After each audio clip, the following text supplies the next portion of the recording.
Picture this. It's 2007, and banks all over the world are handing out mortgages like candy. House prices keep climbing, everyone's flipping property for profit, and the smartest guy at the party is the one with 3 investment homes. Then 2008 hits, and the whole thing collapses in a matter of months. Trillions of dollars vanish. People lose their homes, their savings, their jobs. And looking back, the warning signs were everywhere, we just didn't want to see them because the money was too good. Now fast forward to today. Different industry, same feeling. This time it's not real estate, it's artificial intelligence. Companies are being valued in the hundreds of billions on the promise of what they might become, not what they actually make. And I keep asking myself the same question over and over. Are we watching the greatest technological shift of our lifetime, or are we watching a bubble inflate in real time, right before it pops?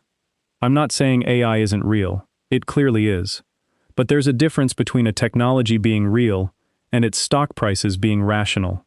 So let's break down the 3 hidden cracks forming underneath this AI boom, why they matter, and what you should actually do with your money if this bubble bursts sooner than everyone expects. The first crack is the money itself, and just how much of it is fake. Right now, a handful of companies are pouring unimaginable amounts of cash into AI. We're talking hundreds of billions of dollars a year between data centers, chips, and computing power. On paper, that looks like an industry booming with confidence. But look closer, and you'll notice the same money seems to be moving in a circle. One company invests in another, that company spends the money buying chips from the first company's biggest supplier, and that supplier turns around and invests back into the company it just sold chips to. Everyone books it as revenue, everyone's stock goes up, and yet no new value has actually been created.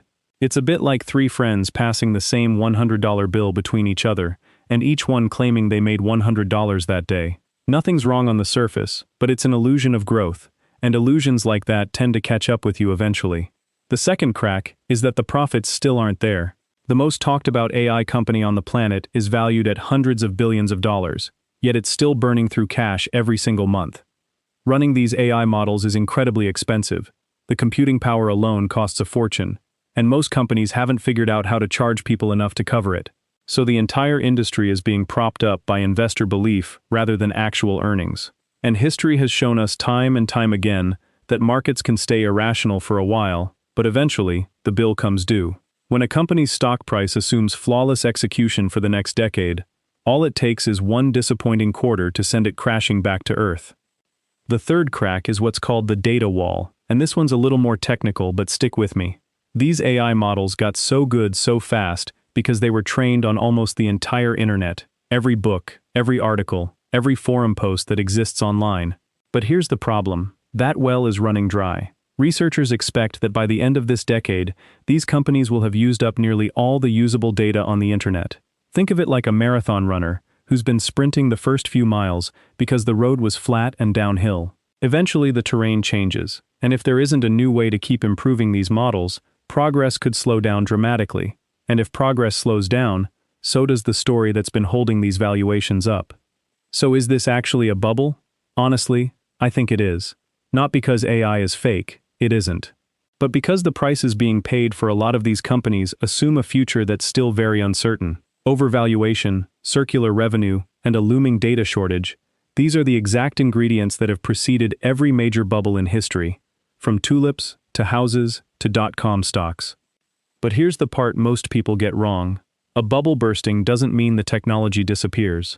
When the dot-com bubble popped, plenty of companies went to zero, but the internet didn't go anywhere, it just kept growing, until it became the backbone of the entire global economy. The same could easily happen with AI. The technology survives, some of today's biggest names might not, and a handful of new winners emerge from the wreckage that nobody's paying attention to right now. So what should you actually do with your money if you think this bubble might burst? Here's what I'd focus on. First, don't try to time the exact top. Nobody, and I mean nobody, can consistently predict the day a bubble pops. Trying to sell everything right before a crash and buy back in right at the bottom is a fantasy that costs more people money than it makes them. Instead, keep investing steadily through an automatic contribution into a broad, low-cost index fund, so you're buying all the way up and all the way down. Second, avoid concentrating your entire portfolio in just a few AI stocks. It's tempting when you see them soaring, but remember, concentration is how people made fortunes in 1999, and it's also how they lost them in 2001. Spread your money across different sectors, different asset classes, and different countries, so no single crash can wipe you out.